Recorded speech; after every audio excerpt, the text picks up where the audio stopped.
अस्सलाम वालेकुम। DNN news के साथ मैं हूं नादरा आमिर। अब रुख करते हैं खबरों की तरफ। नारवल दरिया रावी में निचले दर्जे का सैलाब पानी की सतह में मुसलसल इजाफा होने लगा। महकमा इरिगेशन की जानिब से बांध के पुश्तों को मजबूत बनाने के लिए मौसमी इकदाम का आगाज, हैवी मशीनरी की मदद से पत्थर डालने का काम शुरू कर दिया गया।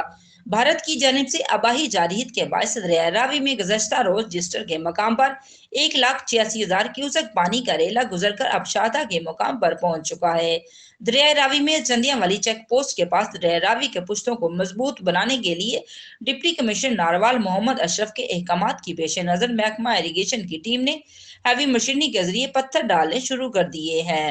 SDPO इरिगेशन मौजम शेख के मुताबिक पानी के तेज बहाव की वजह से खुदा न खास्ता बांध में शगाफ पड़ने से नारवाल और इसके आसपास की बस्तियां और मजाफात जेरे आब आ सकते हैं। उन्होंने कहा कि तहम हालात मुकम्मल अल्लाह के फजलो करम से कंट्रोल में हैं और बांध के पुश्तों के साथ मजीद पत्थर लगाकर इन्हें मजीद मौसर और मजबूत बनाया जा रहा है ताकि नहगानी सूरत हाल में महफूज रहा जा सके। बिस्मिल्लाहिर्रहमानिर्रहीम। इस वक्त हम खड़े हैं चंदिया डावल बंद के ऊपर।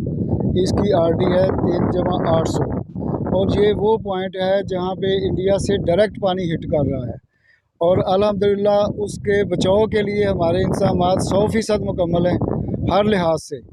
और खुदा न खास्ता अगर ये बंद को कुछ हो तो नारोवाल सिटी डायरेक्ट हिट में है, लेकिन हमारे इंतज़ामात इस हवाले से बिल्कुल कंप्लीट और मुकम्मल हैं। तो इस वक्त आप सामने देख सकते हैं हमारी मशीनरी भी लगी हुई है और हमारे वर्कर भी काम कर रहे हैं। Report Haji Naveed Ahmed, DNN news Narowal. अब तक के लिए इतना ही। मजीद जानने के लिए हमारे साथ रहिएगा।